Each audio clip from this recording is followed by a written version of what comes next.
കുരിശിൽ നിന്നൊന്നു ഞാനീ സ്വരം കേട്ടു, ഇതാണു നിന്റെ അമ്മ. പ്രാണപീഡയാൽ പിടയുന്ന നാഥനെന്ന് അന്ത്യസമ്മാനമായി എനിക്കു നൽകി. കുരിശിൽ നിന്നു ഞാനീ സ്വരം കേട്ടു, ഇതാണു നിന്റെ അമ്മ. പ്രാണപീഡയാൽ പിടയുന്ന നാഥനെന്ന് അന്ത്യസമ്മാനമായി എനിക്കു നൽകി. അമ്മേ അമ്മേ അമ്മേ അമ്മേ, കുരിശിൽ നിന്നു ഞാനീ സ്വരം കേട്ടു, ഇതാണു നിന്റെ അമ്മ.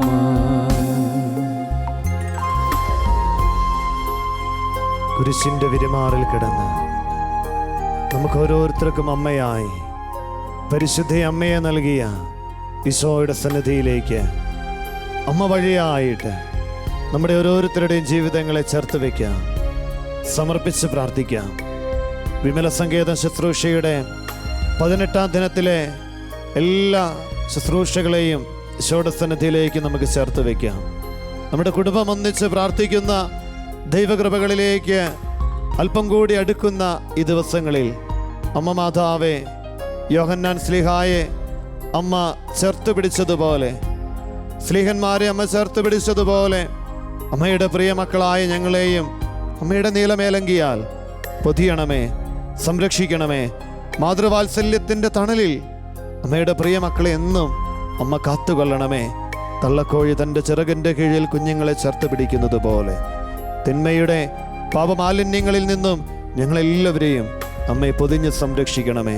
കണ്ണുകളടച്ച് കരങ്ങൾ ഹൃദയത്തോട് ചേർത്ത് പരിശുദ്ധ അമ്മയുടെ മാധ്യസ്ഥത്തിലേക്ക് നമ്മുടെ കുടുംബങ്ങളെ, നമ്മുടെ പ്രാർത്ഥനകളെ, നമ്മുടെ നിയോഗങ്ങളെ നമുക്ക് ചേർത്ത് വയ്ക്കാം. നമ്മുടെ ജീവിതത്തിൻ്റെ ബലഹീനതകളിൽ ബലമേകുന്ന ദൈവത്തിൻ്റെ ശക്തമായ ഇടപെടൽ പരിശുദ്ധ അമ്മ വഴിയായി ഈ 18-ാം ദിനത്തെ ശുശ്രൂഷയിലൂടെ നമ്മുടെ ദിനങ്ങളിൽ കൈവരുവാനായിട്ട് നമുക്കൊന്ന് ചേർന്ന് പ്രാർത്ഥിച്ചുകൊണ്ട് വചന ശുശ്രൂഷയിലേക്ക് നമുക്ക് പ്രവേശിക്കാം.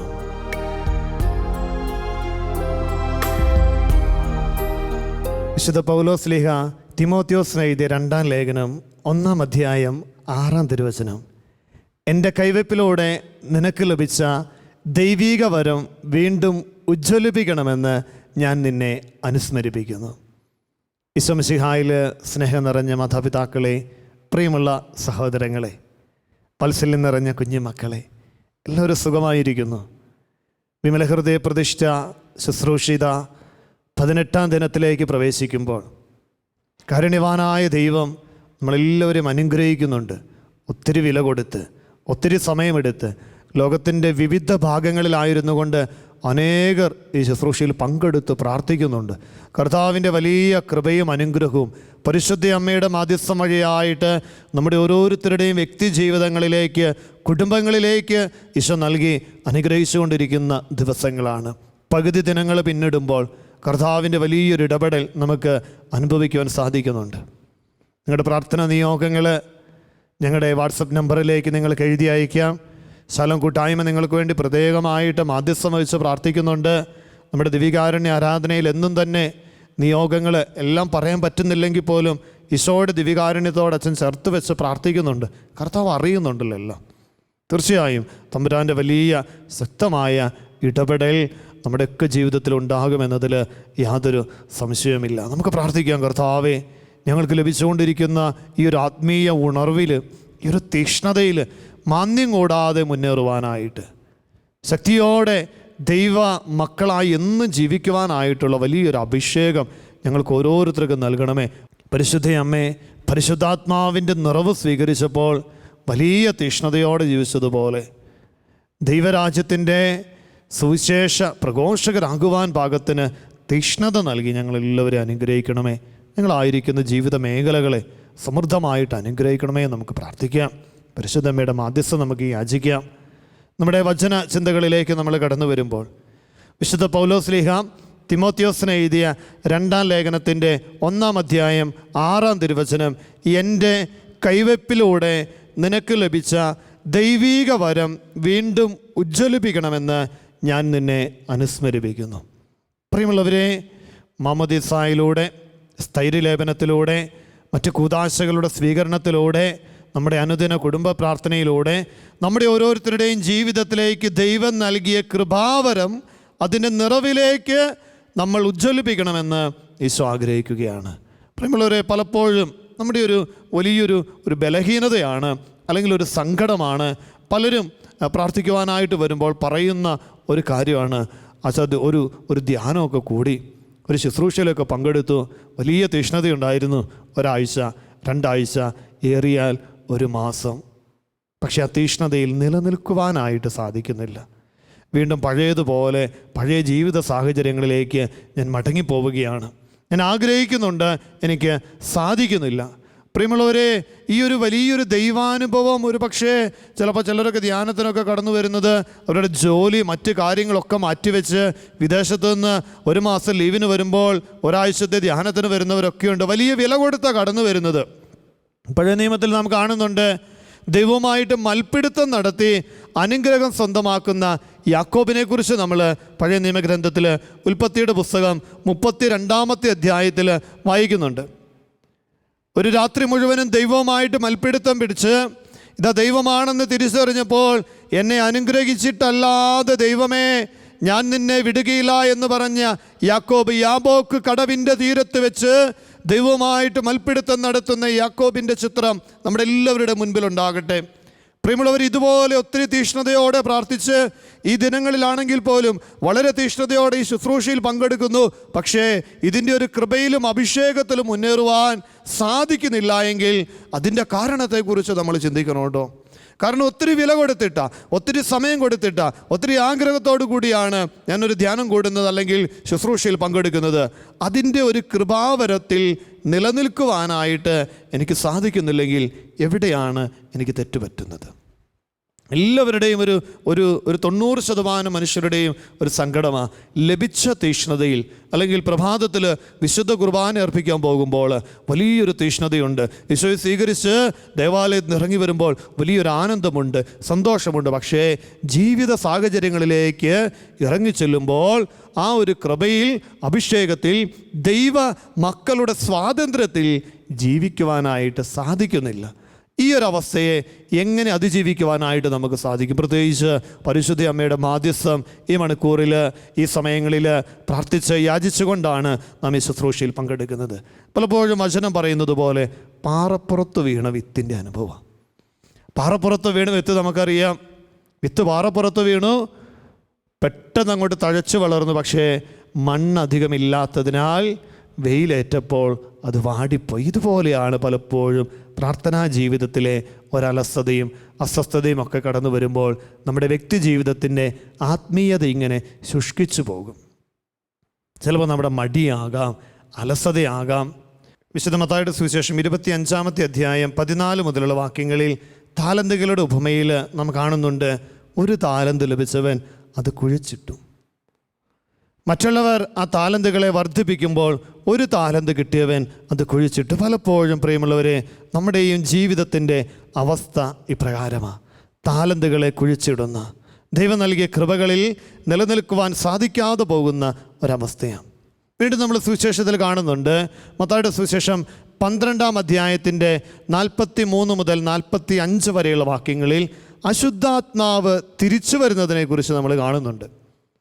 ഒരുവൻ തൻ്റെ ഭവനത്തിൽ നിന്നും പിശാചിനെ പുറത്താക്കി, അവൻ്റെ വീട് മനോഹരമായിട്ട് വൃത്തിയാക്കി അടിച്ചുവാരി. പുറത്താക്കപ്പെട്ട പിശാച് പലയിടങ്ങളിലും ഒരു വസതി അന്വേഷിച്ച് നടന്ന അവസാനം എവിടെയും കിട്ടാതെ പുറത്താക്കപ്പെട്ട ഭവനത്തിലേക്ക് വന്നപ്പോൾ അത് മനോഹരമായി ക്രമീകരിച്ചിരിക്കുന്നതായിട്ട് കണ്ടു. അവൻ പോയി തന്നേക്കാൾ ദുഷ്ടരായ 7 പേരെ കൂടെ കൂട്ടിക്കൊണ്ടുവന്നു. ആ മനുഷ്യൻ്റെ സ്ഥിതി ആദ്യത്തേതിനേക്കാൾ ശോചനീയമായി തീർന്നു എന്ന് വചനം ഓർമ്മപ്പെടുത്തുന്നു. പ്രിയമുള്ളവരെ, ഇത് ഒരൊറ്റപ്പെട്ട സംഭവമൊന്നുമല്ല. ബൈബിളിലെ നമ്മുടെയൊക്കെ ജീവിതങ്ങളിൽ സംഭവിക്കുന്ന പച്ചയായ യാഥാർത്ഥ്യമാണ്. വലിയ തീഷ്ണതയിൽ ആരംഭിക്കും, നല്ലൊരു കുമ്പസാരമൊക്കെ നടത്തും, ശുശ്രൂഷകളിലൊക്കെ പങ്കെടുക്കും. പക്ഷേ ഈ ഒരവസ്ഥ, അശുദ്ധാത്മാവ് തിരിച്ചു വരുന്നത് പോലെയുള്ള ഒരവസ്ഥ നമ്മുടെ ജീവിതത്തിൽ ഉണ്ടാകുമ്പോൾ അതിനെ നമുക്കെങ്ങനെ അതിജീവിക്കുവാനായിട്ട് പറ്റും? ദൈവത്തോട് ചേർന്ന് പരിശുദ്ധ അമ്മയുടെ മാധ്യസ്ഥത്തോട് നമ്മൾ യാചിച്ച് പ്രാർത്ഥിച്ച് അനുദിന ജീവിതത്തിൻ്റെ പച്ചയായ ജീവിത യാഥാർത്ഥ്യങ്ങളിൽ എങ്ങനെ ദൈവകൃപയുടെ നിറവിൽ മുന്നേറുവാൻ എൻ്റെ ജീവിതത്തെ ക്രമീകരിക്കുവാൻ സാധിക്കുമെന്ന് നമുക്കൊന്ന് ഈ നിമിഷങ്ങളിൽ ചിന്തിച്ചു നോക്കാം. ഒരു കൊച്ചു ഉദാഹരണം നിങ്ങളുമായിട്ട് ഞാനൊന്ന് പങ്കുവയ്ക്കുകയാണ്. നമ്മളൊരു യാത്രയ്ക്ക് പോവുകയാണെന്ന് വിചാരിക്കുക. നമ്മളൊരു യാത്രയ്ക്ക് പോകുന്നു, നമ്മുടെ പ്രിയപ്പെട്ടവരുടെ ഒരു വിവാഹമോ എന്തെങ്കിലും ഒരു ആഘോഷമോ, ഒരു ദൂരയാത്രയ്ക്ക് നമ്മൾ പോവുകയാണ്. കുടുംബാംഗങ്ങളെല്ലാവരും ആ വാഹനത്തിലുണ്ട്. അപ്പോൾ നമ്മൾ കുടുംബാംഗങ്ങളെല്ലാവരും കൂടെ സന്തോഷത്തോടെ നമ്മളിങ്ങനെ ദൂരയാത്രയ്ക്ക് പോകുമ്പോൾ പരിചയമില്ലാത്ത ഒരു വഴിയിലൂടെയാണ് സഞ്ചരിക്കുന്നതെന്ന് വിചാരിക്കുക. ഇപ്പോൾ പരിചയമില്ലാത്ത വഴിയിലൂടെ സഞ്ചരിക്കുമ്പോൾ വാഹനം ഇങ്ങനെ ഓടിച്ചു പോകുന്നു. ഒരു 5th ഗിയറിൽ ഒരു 70, 75, 80, 90 കിലോമീറ്റർ അടുത്ത് സ്പീഡിൽ പോകുമ്പോൾ ഇത് നമ്മൾ സംസാരിച്ചുകൊണ്ടിരിക്കുന്നതിനിടയിൽ വഴിയിലൊരു ഗട്ടറുണ്ടായിരുന്നു. നമ്മൾ ശ്രദ്ധിച്ചില്ല, വാഹനം ഓടിച്ചിരുന്ന ഡ്രൈവർ അത് ശ്രദ്ധിച്ചില്ല. പെട്ടെന്ന് വാഹനമൊന്ന് കുഴിയിൽ ചാടി. നമ്മളൊന്ന് പേടിക്കുന്നു. അവിടെ കുഴിയുണ്ടായതിനെക്കുറിച്ച് നമ്മൾ പല അഭിപ്രായങ്ങൾ പറയുന്നു. ആ റോഡ് നിർമ്മിച്ചവനെക്കുറിച്ച് നമ്മൾ പല അഭിപ്രായങ്ങൾ പറയുന്നു. അങ്ങനെ സാവധാനത്തിൽ വീണ്ടും യാത്ര തുടർന്നു. നമ്മൾ ലക്ഷ്യസ്ഥാനത്തിലെത്തി നമ്മൾ തിരിച്ചു പോരുകയാണ്. തിരിച്ചു പോരുമ്പോഴും ഇതേപോലെ നമ്മൾ സംസാരിക്കുന്നുണ്ട്, പല കാര്യങ്ങളെക്കുറിച്ചും ചർച്ച ചെയ്യുന്നുണ്ടെങ്കിലും നമ്മൾ പ്രഭാതത്തിൽ അങ്ങോട്ട് പോയപ്പോൾ വാഹനം ഗട്ടറിൽ വീണ ആ സ്ഥലത്തിൻ്റെ അടുത്തേക്ക് എത്താറാകുമ്പോൾ നമ്മളുമെല്ലാം ഓർമ്മപ്പെടുത്തും, രാവിലെ പോയപ്പോൾ നമ്മൾ കുഴിയിൽ വീണ സ്ഥലം എത്താറായി, ശ്രദ്ധിച്ച് വണ്ടി ഓടിക്കണം. ഡ്രൈവർമാർ സാധാരണ അത് പ്രത്യേകമായിട്ട് ശ്രദ്ധിക്കും. ഇല്ലെങ്കിൽ കൂടെ ഇരിക്കുന്നവർ ഓർമ്മപ്പെടുത്തും. ഇനി ആ ഗട്ടറുള്ള സ്ഥലത്തെത്തുമ്പോൾ എന്ത് ചെയ്യും? വാഹനമൊന്ന് സ്ലോ ഡൗൺ ചെയ്യും. ചിലപ്പോൾ ആ കുഴിയൊന്ന് ഒഴിവാക്കി വണ്ടി ഓടിക്കും. എന്നിട്ട് നമ്മുടെ പ്രയാണം നമ്മൾ തുടരും. ഇതൊക്കെ നമ്മുടെ അനുദിന ജീവിതത്തിൽ നമ്മൾ സാധാരണ ചെയ്യുന്ന കാര്യമാണ്, അല്ലേ? പ്രിയമുള്ളവരെ, ഇത്രയോർത്താൽ മതി. എൻ്റെ ആത്മീയ ജീവിതയാത്രയിൽ എൻ്റെ തീഷ്ണത കുറയ്ക്കുവാനായിട്ട് പിശാചൊരുക്കുന്ന ചില കുഴികളുണ്ട്, പിശാചൊരുക്കുന്ന ചില ഹമ്പുകളുണ്ട്. ഞാനൊരു പ്രാവശ്യം അതിൽ കയറിയതാണ്. പക്ഷേ ജീവിതത്തെ വിശുദ്ധീകരിച്ച് ഞാനിപ്പോൾ ആയിരിക്കുമ്പോൾ പ്രിയമുള്ളവരെ ഓർക്കണം, ഞാനൊന്ന് എൻ്റെ ജീവിതയാത്രയൊന്ന് സ്ലോ ഡൗൺ ചെയ്യേണ്ടി വരും. അല്പമൊന്ന് മാറി സഞ്ചരിക്കേണ്ടി വരും. അല്പം എൻ്റെ ജീവിതത്തെ ഒന്ന് ക്രമീകരിക്കേണ്ടി വരും. ആ ജീവിതത്തെ എപ്രകാരം ക്രമീകരിക്കുവാനായിട്ട് എനിക്ക് സാധിക്കും? അതിന് സുവിശേഷം നൽകുന്ന മനോഹരമായ ഒരു ജീവിത മാതൃക ഇതാ മർത്തയുടെയും മറിയത്തിൻ്റെയും ജീവിതമാണ്. വിശുദ്ധ ലൂക്കായുടെ സുവിശേഷം 10-ാം അധ്യായത്തിൻ്റെ 38 മുതൽ 41 മുതലുള്ള തിരുവചനങ്ങളിൽ നാം ഇപ്രകാരം വായിക്കുന്നു. ഈശോ ഭവനത്തിലേക്ക് കടന്നു വന്നപ്പോൾ മർത്ത ഇതാ അവന് വേണ്ടുന്ന കാര്യങ്ങളെല്ലാം ചെയ്യുവാനായിട്ട് ഓടി നടക്കുന്നു. മറിയമാകട്ടെ ഈശോയുടെ പാദാന്തികത്തിൽ, ഈശോയുടെ പാദത്തിങ്കൽ ഇരിക്കുന്നതായിട്ട് വചനം സാക്ഷ്യപ്പെടുത്തുന്നു. മർത്ത പോയിട്ട് ഈശോയോട് പരിഭവപ്പെടുന്നുണ്ട്. നോക്കിക്കേ, എന്നെ എല്ലാ ജോലികൾക്കും വിട്ടിട്ട് ഇവളിവിടെ ഇരിക്കുന്നത് കണ്ടില്ലേ? ഇത് ശരിയല്ലല്ലോ ഈശോയെ. അവളെയും കൂടെ പണികൾ ചെയ്യാനായിട്ട് വിടാൻ ആവശ്യപ്പെടുമ്പോൾ ഈശോ പറയുന്നുണ്ട്, മർത്ത മർത്ത, നീ പലവിധ കാര്യങ്ങളെക്കുറിച്ചും വ്യഗ്രചിത്തയാണ്. മറിയം നല്ല ഭാഗം തിരഞ്ഞെടുത്തു. അവൾ എൻ്റെ പാദത്തിങ്കലിരിക്കുന്നു, എൻ്റെ വചനം ശ്രവിക്കുന്നു. പ്രിയമുള്ളവരെ, ദൈവത്തിൻ്റെ സന്നിധിയിൽ നാം ചേർന്നിരിക്കണം. നമ്മുടെ അനുദിന ജീവിതത്തിൽ നമുക്ക് ലഭിച്ച ദൈവീക കൃപാവരത്തിൻ്റെ നിറവിൽ നമ്മൾ മുന്നേറണമെങ്കിൽ നമ്മുടെ ഭവനത്തിൽ നാം പ്രാർത്ഥിക്കുവാനായി ഒരുക്കിയിരിക്കുന്ന തിരുഹൃദയ രൂപത്തിൻ്റെ മുൻപിൽ, പരിശുദ്ധ അമ്മയുടെ രൂപത്തിൻ്റെ മുൻപിൽ നാം ഇരുന്ന് പ്രാർത്ഥിക്കുമ്പോൾ അനുദിന ജീവിതത്തെ കൃപയിലേക്ക് നയിക്കുവാനായിട്ടുള്ള വഴികൾ ഈശോ നമുക്ക് കാണിച്ചു തരും. ഞാൻ പ്രാർത്ഥിക്കുവാനായി ദൈവം ഒരുക്കിയിരിക്കുന്ന ഇടം എൻ്റെ ഭവനത്തിൽ തന്നെയുണ്ട് എന്നും പറഞ്ഞ് വിശുദ്ധ കുർബാനയ്ക്ക് പോകരുത്, ശുശ്രൂഷകൾക്ക് പോകരുത് എന്നല്ല അച്ഛൻ ഓർമ്മപ്പെടുത്തുന്നത്. കർത്താവിനോട് കൂടെ ആയിരിക്കണം. നിങ്ങളുമായിട്ടൊരു കൊച്ചു സംഭവം പങ്കുവയ്ക്കുവാനായിട്ട് ഞാൻ ആഗ്രഹിക്കുകയാണ്. ഞങ്ങളുടെ ശുശ്രൂഷയോട് ചേർന്ന് നിൽക്കുന്ന ഒരു പ്രിയപ്പെട്ട സഹോദരൻ, ഏറെ നാളുകൾ പോട്ട ശുശ്രൂഷയോട് ചേർന്ന് നിൽക്കുന്ന ഈ സഹോദരൻ്റെ ജീവിതത്തിൽ ഉണ്ടായ ഒരനുഭവം നിങ്ങളുമായിട്ട് പങ്കുവയ്ക്കുകയാണ്. പ്രിയമുള്ളവരെ, പോട്ട ശുശ്രൂഷയുടെ ഭാഗമായിട്ട് എല്ലാ കാര്യങ്ങളിലും ചേർന്ന് നിന്നിരുന്ന ശുശ്രൂഷകൻ വീട്ടിൽ അപ്പനുണ്ട്, അമ്മയുണ്ട്, സഹോദരങ്ങളുണ്ട്, 4-5 പെങ്ങന്മാർ, ഏക സഹോദരൻ ആങ്ങള. അവരുടെ എല്ലാ കാര്യങ്ങളും, വിവാഹം അതുമായി ബന്ധപ്പെട്ട എല്ലാ കാര്യങ്ങളും ഏറ്റവും സ്നേഹത്തോടെ തീഷ്ണതയോടെ ചെയ്തവൻ. അങ്ങനെ ഇതെല്ലാം കഴിഞ്ഞ് അവസാനം ഇതാ ഭവനത്തിൻ്റെ ഉള്ള സ്ഥലത്ത് ഓഹരിയൊന്നും പേരിലെഴുതാതെ ഒരു ഭവനം നിർമ്മിച്ചു. ഭവനം നിർമ്മിക്കാനായിട്ട് ഒത്തിരി പേര് സഹായിച്ചു. പ്രിയപ്പെട്ടവരൊക്കെ ചേർന്ന് നിന്നു. ഇതാ ഭവനം നിർമ്മിച്ചു കഴിഞ്ഞ് നല്ലൊരു വീട് നിർമ്മിച്ചു കഴിഞ്ഞപ്പോൾ ഇതാ സഹോദരങ്ങൾ കടന്നു വരികയാണ്. വീടിൻ്റെ അവകാശം അവർക്ക് വേണം. അങ്ങനെ സ്വത്ത് തർക്കമായി, അസ്വസ്ഥതകളായി, ഇതാ മാതാപിതാക്കൾക്ക് ജീവിക്കുവാനായിട്ടുള്ള ബുദ്ധിമുട്ടുകൾ ആ ഭവനത്തിൽ കടന്നു വരുന്നു. ഈ സഹോദരൻ ആ ഭവനത്തിൽ നിന്നും മറ്റൊരു വാടക വീട്ടിലേക്ക് മാറുകയാണ്. അങ്ങനെ വാടക വീട്ടിലേക്ക് മാറി അവിടെയും അസ്വസ്ഥതകൾ കടന്നു വരുന്നു. സഹോദരങ്ങൾ അവരുടെ പ്രിയപ്പെട്ടവരെ, കൂട്ടുകാരെയൊക്കെ കൊണ്ടുവരുന്നു. വലിയ വഴക്കുകൾ, അസ്വസ്ഥതകൾ. ഇതിനിടയിൽ ഈ സഹോദരൻ ശുശ്രൂഷയിൽ സഹായിക്കുന്നുണ്ട്. മനസ്സ് വളരെ അസ്വസ്ഥമാണ്.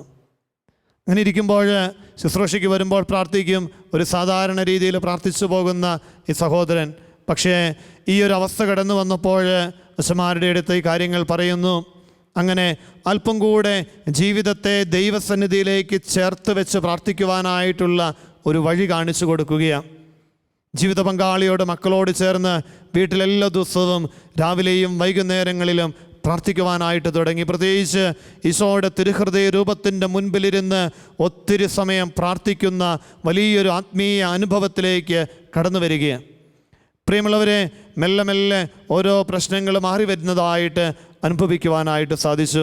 പല വക്കീലുമാരുടെ അടുത്ത് പോയി, പല ഉപദേശകരുടെ അടുത്ത് പോയിട്ട് ഇതുവരെ പൂർത്തീകരിക്കുവാൻ സാധിക്കാതിരുന്ന വീടുമായിട്ട് ബന്ധപ്പെട്ട പല കാര്യങ്ങളും ഈശോയുടെ അടുത്ത് ആ തിരുഹൃദയ രൂപത്തിൻ്റെ മുൻപിലിരുന്ന് പ്രാർത്ഥിച്ചപ്പോൾ ഈശോ ഓരോരോ വഴികളൊരുക്കി ക്രമീകരിച്ചു കൊടുക്കുന്ന വലിയൊരു അനുഭവം ജീവിതത്തിൽ സ്വന്തമാക്കുവാനായിട്ട് സാധിച്ചു. പ്രിയമുള്ളവരെ, ഓർക്കണോട്ടോ, ഇന്ന് സന്തോഷത്തോടു കൂടെ ജീവിത പങ്കാളിയോടും മക്കളോടുമൊപ്പം ആ കുടുംബം ഒന്നിച്ച് പ്രാർത്ഥിച്ചു മുന്നേറുമ്പോൾ ഈ പ്രതിസന്ധികളുടെ നടുവിലും ദൈവമൊരുക്കുന്ന വഴികൾ മനസ്സിലാക്കുവാനായിട്ട് സാധിച്ചത് തമ്പുരാൻ്റെ തിരുഹൃദയ രൂപത്തിൻ്റെ മുൻപിൽ പരിശുദ്ധ അമ്മയുടെ മാധ്യസ്ഥം വഹിച്ചുള്ള പ്രാർത്ഥനകളാണെന്ന് ഇന്നും കരങ്ങളിൽ ജപമാല പിടിച്ച് പറയുന്ന സഹോദരൻ. പ്രിയമുള്ളവരെ, ഓർക്കണോട്ടോ, വലിയ കാര്യങ്ങളൊന്നുമല്ല തമ്പുരാൻ ആവശ്യപ്പെടുന്നത്. മറിച്ച് എൻ്റെ ജീവിതത്തിൻ്റെ ആത്മീയ തീഷ്ണതയിൽ ഞാൻ നിലനിൽക്കുവാൻ എൻ്റെ ഭവനത്തിൽ തമ്പുരാൻ ഒരുക്കിയ ഒരിടമുണ്ട്. തമ്പുരാൻ്റെ തിരുഹൃദയ രൂപത്തിൻ്റെ മുൻപിൽ പരിശുദ്ധ അമ്മയുടെ ചിത്രത്തോട് ചേർന്ന് നമ്മളൊക്കെ അങ്ങ് ഇരുന്ന് പ്രാർത്ഥിച്ചാലുണ്ടല്ലോ പ്രിയമുള്ളവരെ, നമ്മുടെ ആത്മീയ ജീവിതത്തിൻ്റെ മന്ദത മാറും, ആത്മീയ ജീവിതത്തിൻ്റെ മടി മാറും, അലസത മാറും. മറിയം യേശുവിൻ്റെ പാദത്തിങ്കൽ ഇരുന്നു കൊണ്ട് അവൻ്റെ വചനം ശ്രവിച്ചതുപോലെ തമ്പുരാൻ്റെ തിരുഹൃദയ രൂപത്തിൻ്റെ മുൻപിലിരുന്ന് വിശുദ്ധ ഗ്രന്ഥമെടുത്ത് വായിച്ച് ധ്യാനിച്ച് പരിശുദ്ധ അമ്മയോട് ചേർന്ന് ജപമാലകൾ ചൊല്ലി പ്രാർത്ഥിക്കുമ്പോൾ പ്രിയമുള്ളവരെ, നമുക്ക് ലഭിച്ച ആത്മീയ കൃപാവരത്തിൻ്റെ നിറവിൽ മുന്നേറുവാനായിട്ട് നമുക്ക് ഓരോരുത്തർക്കും സാധിക്കുമെന്നതിൽ യാതൊരു സംശയമില്ല. വീണ്ടും ഈ ഒരു കൃപയിൽ, അഭിഷേകത്തിൽ മുന്നേറുവാനായിട്ട് എപ്രകാരം സാധിക്കും? നമ്മുടെ ഈ ഒരു ബലഹീനതയെ നമുക്ക് എങ്ങനെ അതിജീവിക്കുവാനായിട്ട് സാധിക്കും? വിശുദ്ധ ലൂക്കായുടെ സുവിശേഷം 17-ാം അധ്യായത്തിൻ്റെ 16-ാം തിരുവചനത്തിൽ നാം ഇപ്രകാരം കാണുന്നു. അവൻ യേശുവിൻ്റെ കാൽക്കൽ വീണ് സാഷ്ടാംഗം പ്രണമിച്ച് നന്ദി പറയുന്നു. 10 കുഷ്ഠരോഗികളെ ഈശോ സൗഖ്യമാക്കിയപ്പോൾ ഇതാ തിരികെ പോകുമ്പോൾ തൻ്റെ രോഗം പൂർണ്ണമായും മാറ്റപ്പെട്ടു എന്ന് തിരിച്ചറിഞ്ഞ് ഇതാ ആ ഒരു സഹോദരൻ തിരിച്ചു വന്ന് തമ്പുരാൻ്റെ പാദത്തിങ്കൽ സാഷ്ടാംഗം പ്രണമിച്ച് നന്ദി പറയുന്നതിനെക്കുറിച്ച് വചനത്തിൽ നാം കാണുന്നതാണ്. വിശുദ്ധ ലൂക്കായുടെ സുവിശേഷം 17-ന്റെ 16-ാം തിരുവചനം. പ്രിയമുള്ളവരെ, നമ്മുടെ ജീവിതത്തിൽ ഈ ഒരു തീഷ്ണതയിൽ മുന്നേറുവാൻ നന്ദി നിറഞ്ഞ ഒരു മനസ്സുള്ളവരായിരിക്കുക. ദൈവം ഓരോ ദിവസവും നൽകിയ നന്മകൾക്ക്, കൃപകൾക്ക്, അനുഗ്രഹങ്ങൾക്ക് ദൈവസന്നിധിയിൽ ദൈവത്തോട് നന്ദി പറയുന്ന വലിയൊരു നന്ദി നിറഞ്ഞ ഹൃദയത്തിന് ഉടമകളാകുവാനായിട്ട് തമ്പുരാൻ നമ്മളെ ഓരോരുത്തരെയും ക്ഷണിക്കുകയാണ്. 1, ദൈവത്തോട് ചേർന്നിരിക്കുക. 2, നന്ദി നിറഞ്ഞ ഹൃദയത്തോടെ ജീവിതത്തെ മുന്നോട്ട് നയിക്കുവാനായിട്ട് പരിശ്രമിക്കുക. 3-മതും ദൈവം നമ്മിൽ നിന്നും ആവശ്യപ്പെടുന്ന കാര്യം ഇതാണ്. വിശുദ്ധ പൗലോസ്ലീഹ എഫെസസുകാർക്ക് എഴുതിയ ലേഖനത്തിൻ്റെ 6-ാം അധ്യായം 14 മുതലുള്ള വാക്യങ്ങളിലൂടെ ഈശോ നമ്മളെ ഓർമ്മപ്പെടുത്തുന്നത് ഇങ്ങനെയാണ്. വിശുദ്ധ പൗലോസ്ലീഹ എഫെസസുകാർക്ക് എഴുതിയ ലേഖനം 6-ാം അധ്യായത്തിൻ്റെ 14 മുതലുള്ള തിരുവചനങ്ങളിലൂടെ ഈശോ നമ്മളെ ഓർമ്മപ്പെടുത്തുന്നു. ആത്മീയ ജീവിതം എപ്രകാരം നമ്മൾ ക്രമീകരിക്കണം. അതിനാൽ സത്യം കൊണ്ട് അരമുറുക്കി നീതിയുടെ കവചം ധരിച്ച് നിങ്ങൾ ഉറച്ചു നിൽക്കുവിൻ. സമാധാനത്തിൻ്റെ സുവിശേഷത്തിനുള്ള ഒരുക്കമാകുന്ന പാദരക്ഷകൾ ധരിക്കുവിൻ. സർവോപരി ദുഷ്ടൻ്റെ ജ്വലിക്കുന്ന കൂരമ്പുകളെ കെടുത്തുന്നതിന് നിങ്ങളെ ശക്തരാക്കുന്ന വിശ്വാസത്തിൻ്റെ പരിചയെടുക്കുവിൻ. രക്ഷയുടെ പടത്തൊപ്പി അണിയുകയും ദൈവവചനമാകുന്ന ആത്മാവിൻ്റെ വാളെടുക്കുകയും ചെയ്യുവിൻ. നമ്മുടെ ക്രൈസ്തവ ജീവിതത്തിൽ ദൈവം നമ്മിൽ നിന്നും ആഗ്രഹിക്കുന്ന, നമ്മൾ തീക്ഷ്ണതയിൽ വിശ്വാസത്തിൻ്റെ നിറവിൽ മുന്നേറുവാനായിട്ട് ദൈവം നമ്മിൽ നിന്നും ആഗ്രഹിക്കുന്ന ഏറ്റവും വലിയൊരു കാര്യമാണ് സത്യം കൊണ്ട് അരമുറുക്കുവിൻ. എന്താണ് സത്യമെന്ന് പറയുന്നത്? വിശുദ്ധ യോഹന്നാൻ്റെ സുവിശേഷം 14-ാം അധ്യായത്തിൻ്റെ 6-ാം തിരുവചനത്തിലൂടെ ഈശോ പറയുന്നുണ്ട്, വഴിയും സത്യവും ജീവനും ഞാനാണ്. വഴിയും സത്യവും ജീവനും ഞാനാണ് എന്ന് ഈശോ അരുളി ചെയ്യുമ്പോൾ ഇത് അതിനോട് ചേർത്തുള്ള മറ്റൊരു വചനം ഇതാണ്. യോഹന്നാൻ്റെ സുവിശേഷം 8:32, നിങ്ങൾ സത്യം അറിയുകയും സത്യം നിങ്ങളെ സ്വതന്ത്രരാക്കുകയും ചെയ്യും. നിങ്ങൾ സത്യം അറിയുകയും സത്യം നിങ്ങളെ സ്വതന്ത്രരാക്കുകയും ചെയ്യും. വഴിയും സത്യവും ജീവനും ഞാനാണ്. പ്രിയമുള്ളവരെ, ഈ 2 വാക്യങ്ങളും കൂടെ കൂട്ടിച്ചേർക്കുമ്പോൾ നമുക്ക് മനസ്സിലാക്കാൻ സാധിക്കുന്ന കാര്യം ഇതാണ്. സത്യമെന്ന് പറയുന്നത് ദൈവമാണ്. സനാതന സത്യമെന്ന് പറയുന്നത് ദൈവമാണ്. ആ ദൈവമാണ് നമ്മളെ സ്വതന്ത്രരാക്കുന്നത്. ആ ദൈവമാണ് നമ്മുടെ വഴി കാട്ടിയെന്നത്. അപ്പം ദൈവത്തെ അറിയുക, ദൈവത്തിൽ നിന്നും ദൈവം ജീവിതത്തിലൂടെ കാണിച്ചു തന്ന പാഠങ്ങൾ പഠിക്കുക എന്നുള്ളതാണ് സത്യമെന്ന് പറയുന്നത്. തമ്പുരാൻ്റെ ജീവിതത്തിൽ സത്യമെന്ന് പറയുന്നത് കൂടെയുള്ളവരെ മനസ്സിലാക്കിയതായിരുന്നു, കൂടെയുള്ളവർക്ക് വേണ്ടുന്നത് ചെയ്തു കൊടുത്തതായിരുന്നു, ദൈവത്തിൻ്റെ തിരുഹിതം നിറവേറ്റിയതായിരുന്നു തമ്പുരാൻ്റെ ജീവിതം. പ്രിയമുള്ളവരെ, സത്യമെന്ന് പറയുന്നതും നമ്മുടെ അനുദിന ജീവിതത്തിൽ സമൂഹം പറയുന്ന, ആൾക്കൂട്ടം പറയുന്ന ശബ്ദങ്ങൾക്കപ്പുറത്ത് യാഥാർത്ഥ്യത്തെ നാം തിരിച്ചറിഞ്ഞ് അതിനെ നമ്മൾ മാനിക്കുന്നതാണ്. എനിക്കൊരു കാര്യത്തെക്കുറിച്ച് വ്യക്തമായി അറിയാം, ഇന്ന വ്യക്തി ഇന്ന കാര്യമാണ് ചെയ്തത്. പക്ഷെ സമൂഹം പറയുന്ന ശബ്ദങ്ങൾക്കപ്പുറത്ത് ഞാൻ സത്യമറിഞ്ഞിട്ടും, ഒരു കാര്യത്തിൻ്റെ യാഥാർത്ഥ്യം അറിഞ്ഞിട്ടും, ജനക്കൂട്ടത്തിൻ്റെ ആൾബഹളങ്ങളുടെ മറുപടികളല്ല ദൈവം ആഗ്രഹിക്കുന്നത്. സുവിശേഷത്തിൽ നാം കാണുന്നുണ്ട്, ജനക്കൂട്ടം നിശബ്ദനായിരിക്കാൻ പറയുമ്പോൾ തമ്പുരാൻ അടുത്തേക്ക് വിളിക്കുകയാണ്. അന്ധനായ വ്യക്തിയെ സുഖപ്പെടുത്തുന്നത് ജനക്കൂട്ടത്തിൽ നിന്നും അവനെ ഗ്രാമത്തിൻ്റെ വെളിയിലേക്ക് കൊണ്ടുപോയ. അപ്പം ജനക്കൂട്ടം പറയുന്നതല്ല ദൈവം ആഗ്രഹിക്കുന്നത്. ജനക്കൂട്ടത്തിൻ്റെ ഇടയിൽ സക്കേവൂസ് ചുങ്കക്കാരനാ, അവൻ പാപിയാണ്. പക്ഷെ ദൈവം അവനെ കാണുന്നത് അബ്രഹത്തിൻ്റെ മകൻ എന്ന കണ്ണുകൾ കൊണ്ടാണ്. ജനക്കൂട്ടത്തിന് മുൻപിൽ സമറിയക്കാരി സ്ത്രീ, അവൾ പാപം ചെയ്തവളാണ്, അവൾ തെറ്റായ ജീവിതം നയിക്കുന്നവളാണ്. പക്ഷെ ദൈവത്തിൻ്റെ ദൃഷ്ടിയിൽ അവൾ ഒരു പുതുജീവിതം നയിക്കുവാനായിട്ട് കഴിവുള്ളവളാണ്. പ്രിയമുള്ളവരെ, ദൈവത്തിൻ്റെ ദൃഷ്ടിയിൽ നമ്മൾ സത്യത്തെ തിരിച്ചറിയുമ്പോൾ അതാണ് സത്യം കൊണ്ട് അരമുറുക്കണം, നീതിയുടെ കവചം ധരിക്കണം. എന്താണ് നീതി എന്ന് പറയുന്നത്? സുവിശേഷത്തിൽ ഈശോ നീതിമാൻ എന്ന് പറയുന്ന വ്യക്തികളിൽ ഒരുവനാണ് യോസേപ്പ് പിതാവ്. സുവിശേഷം നീതിമാൻ എന്ന് വിശേഷിപ്പിക്കുന്ന ഒരു വ്യക്തിയാണ് യോസേപ്പ്. എന്താണ് യോസേപ്പ് പിതാവിൻ്റെ ജീവിതത്തിൻ്റെ നീതി? നീതി എന്ന് പറയുന്നത് അർഹിക്കുന്നതിലും അധികമായിട്ട് നൽകുന്നതാണ്. നിയമത്തിനപ്പുറത്തേക്ക് ജീവിതത്തിൽ ഒരു വ്യക്തിക്ക് അർഹിക്കുന്നതിനേക്കാൾ അധികമായ കരുണ പകർന്നു കൊടുക്കുന്നതാണ് നീതി എന്ന് പറയുന്നത്. പരിശുദ്ധ മറിയത്തെ കല്ലെറിഞ്ഞ് കൊല്ലണമെന്ന നിയമം നിലനിൽക്കുമ്പോൾ അതിൻ്റെ അപ്പുറത്ത് ഞാൻ മൂലം അവളുടെ ജീവിതത്തിൽ ഒരു സങ്കടമുണ്ടാകരുത് എന്നാഗ്രഹിക്കുന്നതാണ് നീതിയെങ്കിൽ, ദൈവം എനിക്ക് നൽകിയ കൃപാവരത്തിൻ്റെ നിറവിൽ ഞാൻ ജീവിക്കുവാനായിട്ട് പരിശ്രമിക്കുമ്പോൾ എൻ്റെ കൂടെയുള്ള ഒരു വ്യക്തിക്ക് ഞാൻ മൂലം ഒരു സങ്കടം, ഒരു അപമാനം, ഒരു വേദന, ഒരു ദുഃഖം അവൻ്റെ ജീവിതത്തിൽ കടന്നു വരാതിരിക്കുവാൻ പാകത്തിന് എൻ്റെ ജീവിതത്തെ ഞാൻ ക്രമീകരിക്കുമ്പോഴാണ് ദൈവം എനിക്ക് നൽകിയ കൃപാവരങ്ങളുടെ ആത്മീയതയുടെ നിറവിൽ വളരുവാനായിട്ട് എനിക്ക് സാധിക്കുന്നത്. പ്രിയമുള്ളവരെ, ദൈവം ആഗ്രഹിക്കുന്ന ഒരു ജീവിത ശൈലിയാണത്. വീണ്ടും വചനത്തിലൂടെ കടന്നു പോകുമ്പോൾ തമ്പുരാൻ നമ്മളെ ഓർമ്മപ്പെടുത്തുകയാണ്, വിശ്വാസം നമ്മുടെ ജീവിതത്തിലുണ്ടാകണമെന്ന്. ദൈവത്തോട് ചേർന്ന് നിൽക്കുന്ന പരിശുദ്ധിയമ്മ നമുക്ക് കാണിച്ചു തന്ന വിശ്വാസത്തിൻ്റെ നിറവ്, ആ വിശ്വാസത്തിൻ്റെ നിറവിലേക്ക് നമ്മളെ നയിക്കുന്നതാണ് വിശുദ്ധ ഗ്രന്ഥം. എഫെസസ് ലേഖനം 6:17 രക്ഷയുടെ പടത്തൊപ്പി അണിയുകയും ദൈവവചനമാകുന്ന ആത്മാവിൻ്റെ വാൾ, ദൈവവചനത്തെ ജീവിതത്തോട് ചേർത്ത് വയ്ക്കണം. അപ്പോൾ നമ്മളിപ്പോൾ കണ്ടുപോകുന്ന കാര്യങ്ങൾ ഇതാണ്. ദൈവം നമുക്ക് നൽകിയ ആത്മീയ കൃപാവരത്തിൻ്റെ നിറവിൽ മുന്നേറുവാൻ ഞാൻ എൻ്റെ അനുദിന ജീവിതത്തിൽ ചെയ്യേണ്ടുന്ന കാര്യങ്ങൾ എന്തെല്ലാമാണ്? എൻ്റെ ഒരു കുറവാണ് ഈശോ നൽകിയ ആ കൃപയിൽ നിലനിൽക്കുവാൻ സാധിക്കാത്തത്. അതിൽ നമ്മൾ കണ്ടുമുട്ടിയ കാര്യങ്ങൾ ഇതാണ്. ഒന്ന്, തമ്പുരാൻ്റെ പാദത്തെങ്കിലിരുന്ന മറിയത്തെ പോലെ ആയിരിക്കണം. വീണ്ടും ഇതാ ദൈവം നൽകിയ നന്മകൾക്ക് നന്ദി പറയുന്ന ഒരു ശീലം നമ്മളിലുണ്ടാകണം. വീണ്ടും പൗലോസ് ശ്ലീഹ എഫെസോസ് ലേഖനത്തിലൂടെ നമ്മളെ ഓർമ്മപ്പെടുത്തുന്ന സത്യത്തിൻ്റെ ഒരു ചിന്ത, സത്യത്തോട് ചേർന്ന് നിൽക്കുന്ന, നീതിയോട് ചേർന്ന് നിൽക്കുന്ന, ദൈവ വചനത്തെ ജീവിതത്തോട് ചേർത്ത് വയ്ക്കുന്ന ഒരനുഭവം നമ്മുടെ ജീവിതത്തിലുണ്ടാകുമ്പോൾ ദൈവം നൽകിയ ആത്മീയ കൃപയുടെ നിറവിലേക്ക് മുന്നേറുവാനായിട്ട് നമുക്ക് സാധിക്കും. വീണ്ടും ദൈവം നമ്മിൽ നിന്നും ഈ കൃപയുടെ നിറവിൽ നിൽക്കുവാനായിട്ട് നമുക്ക് സാധിക്കുന്ന മറ്റൊരു കാര്യം പറയുന്നത് ഇങ്ങനെയാണ്: മനസാക്ഷിയുടെ സ്വരം നീ കേൾക്കണം. എൻ്റെ മനസാക്ഷിയുടെ സ്വരം കേൾക്കണം. ചെയ്യരുത് എന്ന് പറയുന്ന കാര്യങ്ങളിൽ നിന്നും മാറി നിൽക്കണം. അരുത് എന്ന് പറയുന്ന ബന്ധങ്ങളിൽ നിന്ന് നീ മാറി നിൽക്കണം.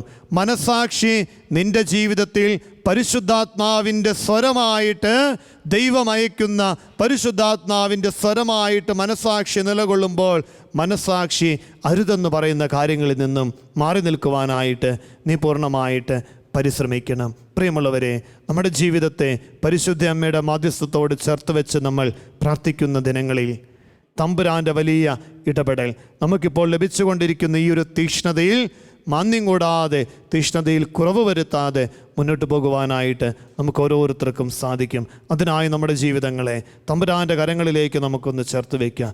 കരങ്ങളൊന്ന് ഹൃദയത്തോട് ചേർക്കാം. കണ്ണുകളെ ശാന്തമായിട്ട് നമുക്കൊന്ന് അടയ്ക്കാം. കർത്താവായ ഈശോയെ, അങ്ങയുടെ അനന്തമായ കൃപയിൽ ശരണപ്പെട്ടുകൊണ്ട് പ്രാർത്ഥിക്കുന്ന പ്രിയ മക്കളായി ഞങ്ങളെ ഓരോരുത്തരെയും അനുഗ്രഹിക്കണമേ. ലോകത്തിൻ്റെ വിവിധ ഭാഗങ്ങളിലായിരുന്ന ഈ ശുശ്രൂഷയോട് ചേർന്ന് പ്രാർത്ഥിക്കുന്ന എല്ലാവരിലേക്കും നിൻ്റെ ചൈതന്യം ഒഴുക്കണമേ. ഞങ്ങളുടെ ജീവിതത്തിൻ്റെ വലിയൊരു സങ്കടമാണ്, വലിയൊരു വേദനയാണ്. ഞങ്ങൾക്ക് ലഭിക്കുന്ന ആത്മീയ കൃപാവരത്തിൻ്റെ നിറവിൽ ഞങ്ങൾക്ക് നിലനിൽക്കുവാൻ പറ്റുന്നില്ല എന്നത്. കർത്താവേ, നിൻ്റെ ആത്മാവിനെ ഞങ്ങളിലേക്ക് അയക്കണമേ. നിലനിൽപ്പിൻ്റെ ആത്മീയ കൃപാവരങ്ങളിൽ നിലനിൽപ്പിൻ്റെ ഒരു വരം നൽകി ഞങ്ങളെ ഓരോരുത്തരെയും അനുഗ്രഹിക്കണമേ.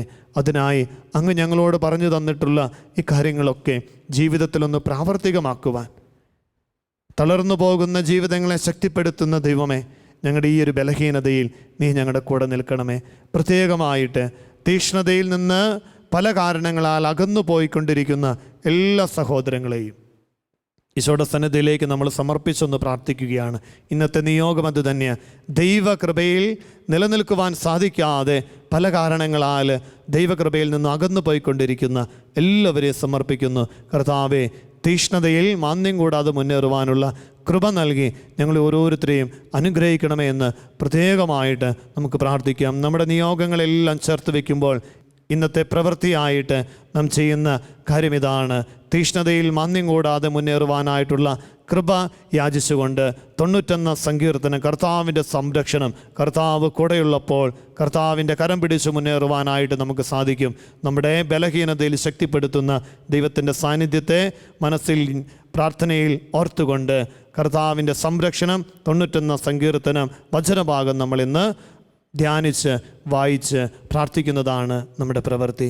നമ്മുടെ നിയോഗങ്ങളെയും നമ്മുടെ ആഗ്രഹങ്ങളെയും നമ്മുടെ കുടുംബത്തെയും എല്ലാം തമ്പുരാൻ്റെ പക്കലേക്ക് ചേർത്ത് വെച്ച് പരിശുദ്ധ അമ്മയുടെ മാധ്യസ്ഥം യാചിച്ചുകൊണ്ട് ദിവ്യകാരുണ്യ ആരാധനയിലേക്ക് നമുക്ക് പ്രവേശിക്കാം.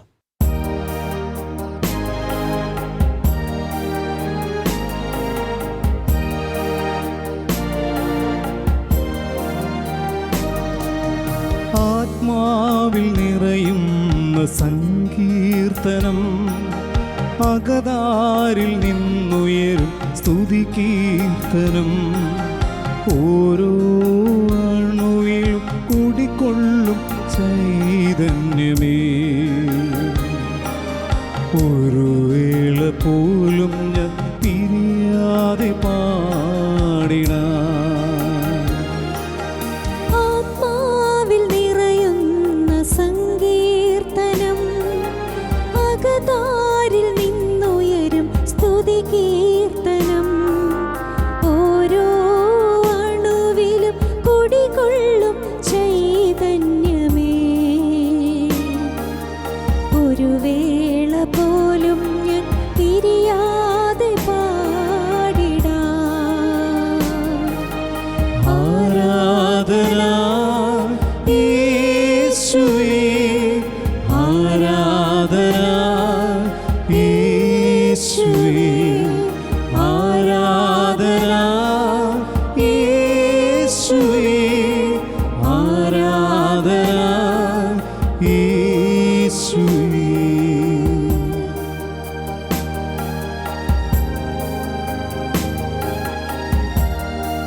സങ്കീർത്തനങ്ങളും സ്തുതികീർത്തനങ്ങളും സർവേശസൂനുവെ പാടിടുന്നു. സങ്കീർത്തനങ്ങളും സ്തുതികീർത്തനങ്ങളും സർവേശസൂനുവെ പാടിടുന്നു. സ്വർഗസിംഹാസന സന്നിധി പാടുന്ന സ്വർഗീയ ദൂതരോടൊത്തു ഞങ്ങൾ. സ്വർഗസിംഹാസന സന്നിധി പാടുന്നു സ്വർഗീയ ദൂതരോടൊത്തു ഞങ്ങൾ. സ്വർഗീയ സംഗീതം പാടിടാം. ആരാധന യേശുവേ, ആരാധന യേശുവേ. എല്ലാവരും ആരാധന യേശുവേ, ആരാധന യേശുവേ. ആരാധന രക്ഷക, ആരാധന രക്ഷക, ആരാധന രക്ഷക.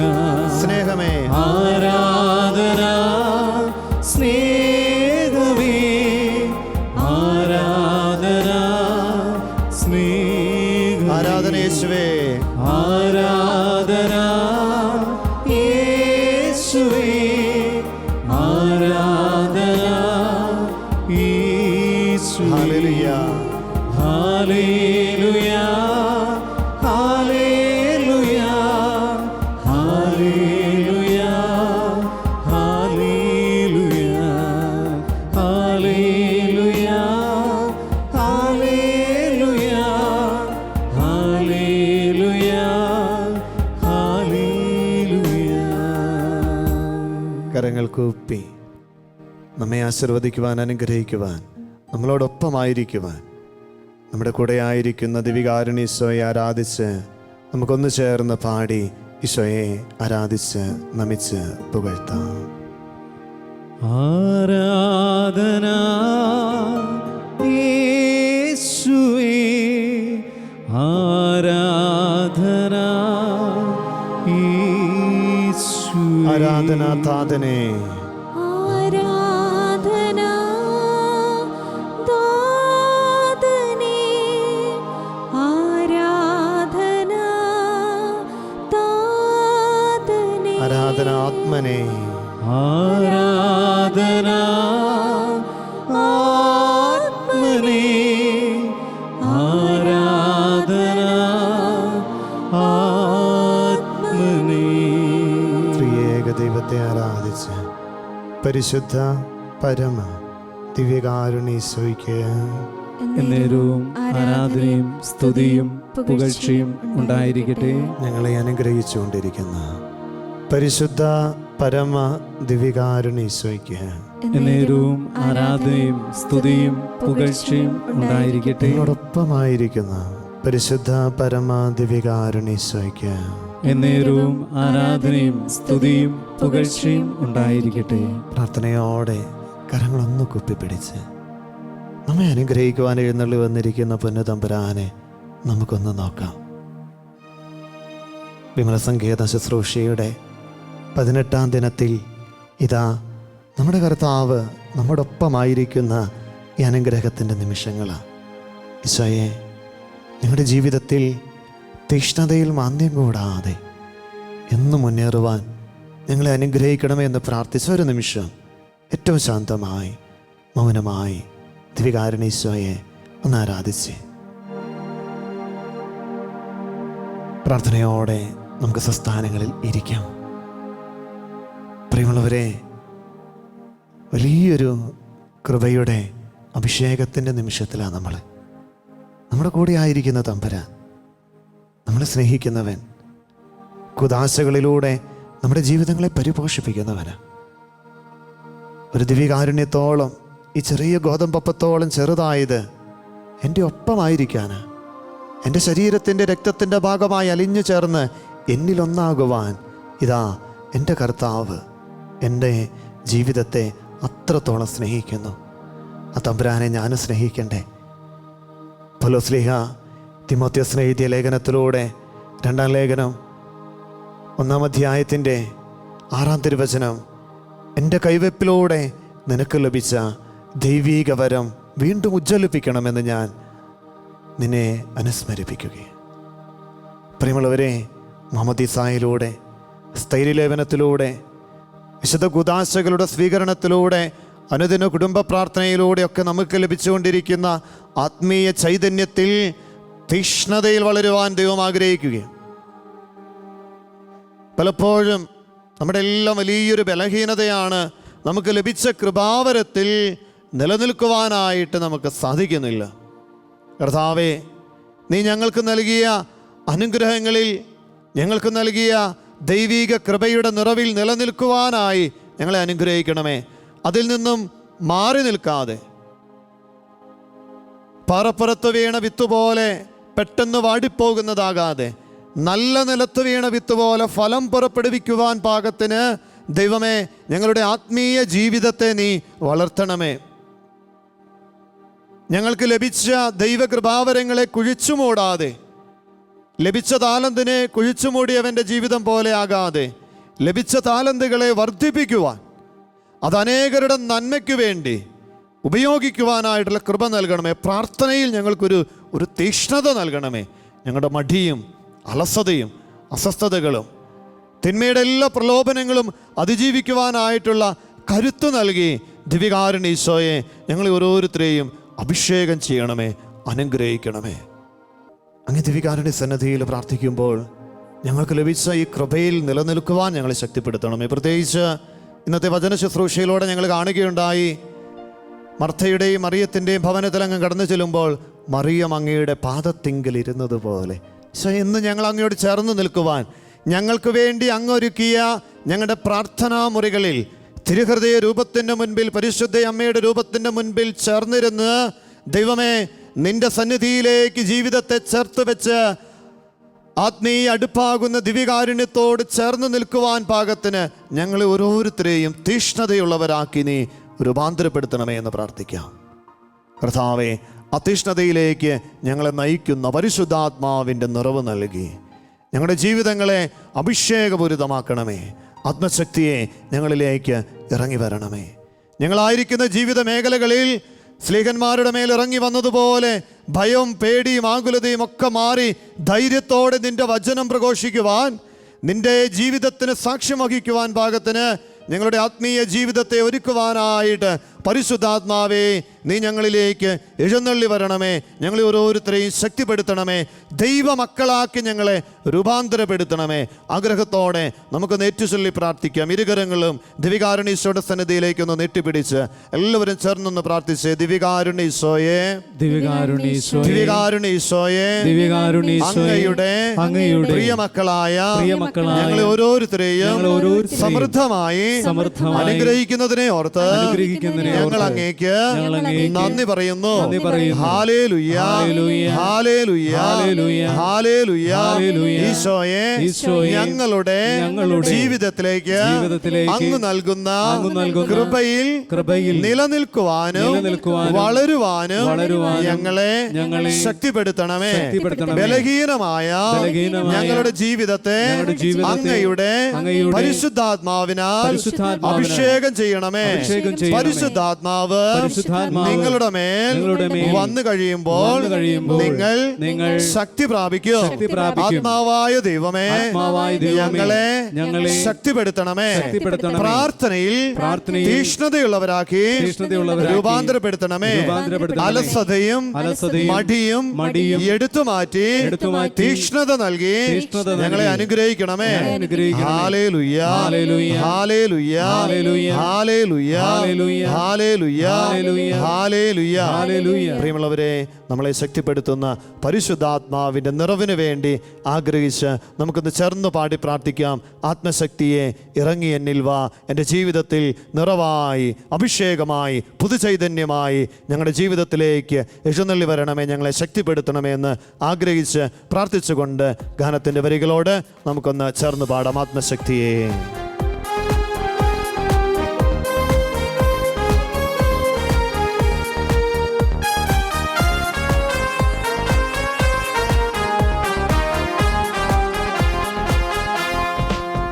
ആത്മശക്തിയെ ഇറങ്ങി എന്നിൽ വാ, ഇറങ്ങി എന്നിൽ വാ, മഴ പോലെ പെയ്തിറങ്ങി വാ, മഴ പോലെ പെയ്തിറങ്ങി വാ. ഈശോയെ ആരാധിച്ചുകൊണ്ട് സ്വർഗീയ തീയെ ഇറങ്ങി എന്നിൽ വാ, ഇറങ്ങി എന്നിൽ വാ, മഴ പോലെ പെയ്തിറങ്ങി വാ, മഴ പോലെ പെയ്തിറങ്ങി വാ. ചേർന്ന് പാടാം നമുക്ക്. ആത്മശക്തിയെ ഇറങ്ങി എന്നിൽ വാ, ഇറങ്ങി എന്നിൽ വാ, മഴ പോലെ പെയ്തിറങ്ങി വാ, മഴ പോലെ പെയ്തിറങ്ങി വാ. ആഗ്രഹത്തോടെ പാടി പ്രാർത്ഥിച്ചേ. സ്വർഗീയ തീയെ ഇറങ്ങി എന്നിൽ വാ, ഇറങ്ങി എന്നിൽ വാ, മഴ പോലെ പെയ്തിറങ്ങി വാ, മഴ പോലെ പെയ്തിറങ്ങി വാ. ആത്മനാദിയായി ഒഴുകി എന്നിൽ ഇന്നു വാ, ആത്മശക്തിയായി ഒഴുകി എന്നിൽ ഇന്നു വാ, ആത്മനദിയായി ഒഴുകി എന്നിൽ ഇന്നു വാ, ആത്മശക്തിയായി ഒഴുകി എന്നിൽ ഇന്നു വാ. മഴ പോലെ പെയ്തിറങ്ങി വാ, മഴ പോലെ പെയ്തിറങ്ങി വാ, മഴ പോലെ പെയ്തിറങ്ങി വാ, മഴ പോലെ ആഗ്രഹത്തോടെ മഴ പോലെ. ആത്മശക്തിയെ ഇറങ്ങി എന്നിൽ വാ, ഇറങ്ങി എന്നിൽ വാ, മഴ പോലെ പെയ്തിറങ്ങി വാ, മഴ പോലെ പെയ്തിറങ്ങി വാ. സ്വർഗീയ തീയെ ഇറങ്ങി എന്നിൽ വാ, ഇറങ്ങി എന്നിൽ വാ, മഴ പോലെ പെയ്തിറങ്ങി വാ, മഴ പോലെ പെയ്തിറങ്ങി വാ. പന്തക്കുസ്ത നാളില് സ്ത്രീഹന്മാരുടെ മേൽ ഇറങ്ങി വന്ന പരിശുദ്ധാത്മാവേ, ഞങ്ങളുടെ ഓരോരുത്തരുടെയും ജീവിതത്തിലേക്ക് പുതിയ അഭിഷേകമായി ഞങ്ങൾക്ക് ലഭിച്ച ആത്മീയ കൃപയിൽ നിലനിൽക്കുവാനായിട്ടുള്ള ഒരു പുത്തൻ കൃപാവരമായി ഞങ്ങളിലേക്ക് എഴുന്നള്ളി വരണമേ. ഞങ്ങളുടെ ഭയവും പേടിയും ആകുലതയും ഉത്കണ്ഠയും എല്ലാം എടുത്തു മാറ്റി തിന്മയുടെ സ്വാധീനങ്ങളോട് വിട പറയുവാനായിട്ടുള്ള വലിയൊരു കരുത്തു നൽകി, അഭിഷേകം നൽകി ഞങ്ങളുടെ ജീവിതത്തെ കൃപാപൂരിതമാക്കുവാനായി പന്തക്കുസ്ത ദിനത്തിൽ സ്ത്രീകന്മാരുടെ മേൽ ഇറങ്ങി വന്ന പരിശുദ്ധാത്മാവേ, ഞങ്ങളിലേക്ക് എഴുന്നള്ളി വരണമേ. ആഗ്രഹത്തോടെ ഹൃദയത്തിൽ ഈശോയെ സ്തുതിച്ചുകൊണ്ട് ആരാധിച്ചുകൊണ്ട് ചേർന്ന് പാടി നമുക്ക് പ്രാർത്ഥിക്കാം. പന്തക്കുസ്ത നാളിലെ ആ മാളിക മുറി അഗ്നിനാവിനാൽ മുഴുവൻ നിറച്ചവനേ, പെന്തക്കോസ്ത് നാളിലെ ആ മാളിക മുറി അഗ്നിനാവിനാൽ മുഴുവൻ നിറച്ചവനേ. ഒരിക്കൽ കൂടി. പന്തക്കുസ്ത നാളിലെ ആ മാളിക മുറി അഗ്നിനാവിനാൽ മുഴുവൻ നിറച്ചവനേ, പെന്തക്കോസ്ത് നാളിലെ ആ മാളിക മുറി അഗ്നിനാവിനാൽ മുഴുവൻ നിറച്ചവനേ. അഗ്നിജ്വാല പോൽ പിളർന്നിറങ്ങി വാ, കൊടും കാറ്റുപോലെ വീശിന്നിൽ വാ, അഗ്നിജ്വാല പോൽ പിളർന്നിറങ്ങി വാ, കൊടും കാറ്റുപോലെ വീശി. എല്ലാവരും ഈശോയെ ആരാധിച്ചുകൊണ്ട് മഴ പോലെ പെയ്തിറങ്ങി വാ, മഴ പോലെ പെയ്തിറങ്ങി വാ, വരണമേ. മഴ പോലെ പെയ്തിറങ്ങി വാ, ഈശോയെ ആരാധിക്കുന്നു. മഴ പോലെ പെയ്തിറങ്ങി വാ. കർത്താവിന്റെ ചൈതന്യം ഇതാ നമ്മളിലേക്ക് പറന്നിറങ്ങുമ്പോൾ കഴുകനെ പോലെ ചിറകടിച്ചുയരുവാനായിട്ട് നമുക്ക് സാധിക്കും. നമ്മുടെ ജീവിത മേഖലകളിൽ ഇതാ തീഷ്ണതയോടെ പ്രാർത്ഥിക്കുവാനായിട്ട്, അനേകർക്ക് വേണ്ടി പ്രാർത്ഥിക്കുവാനായിട്ട്, മധ്യസ്ഥം വഹിച്ച് പ്രാർത്ഥിക്കുവാനായിട്ട്, നമ്മുടെ പ്രിയപ്പെട്ടവർക്ക് വേണ്ടി പ്രാർത്ഥിക്കുവാനായിട്ട്, സഹനങ്ങൾ നമുക്ക് കാഴ്ചവെച്ച് പ്രാർത്ഥിക്കുവാനായിട്ട്, ത്യാഗങ്ങൾ എടുത്ത് പ്രാർത്ഥിക്കുവാനായിട്ട് ഇതാ തീഷ്ണതയിൽ ദൈവം നമ്മളെ ഓരോരുത്തരെയും വളർത്തുന്ന വലിയൊരു അഭിഷേകത്തിലേക്ക് പരിശുദ്ധാത്മാവിന്റെ നിറവ് നമ്മളെ നയിക്കുമെന്നുള്ള വലിയ ബോധ്യത്തിൽ, വലിയ ഉറച്ച വിശ്വാസത്തിൽ നമുക്ക് ചേർന്ന് പാടി ഒന്നുകൂടെ ഉണർവോടെ ഉന്മേഷത്തോടെ ചേർന്ന് പാടാം. നമുക്ക് പ്രാർത്ഥിക്കാം. കഴുകനെ പോലെ ചിറകടിച്ചുയരാൻ, തളർന്നു പോകാതെ ബലം ധരിച്ചോടുവാൻ, കഴുകനെ പോലെ ചിറകടിച്ചുയരാൻ, തളർന്നു പോകാതെ ബലം ധരിച്ചോടുവാൻ. കഴുകനെ പോലെ ചിറകടിച്ചുയരാൻ, തളർന്നു പോകാതെ ബലം ധരിച്ചോടുവാൻ, കഴുകനെ പോലെ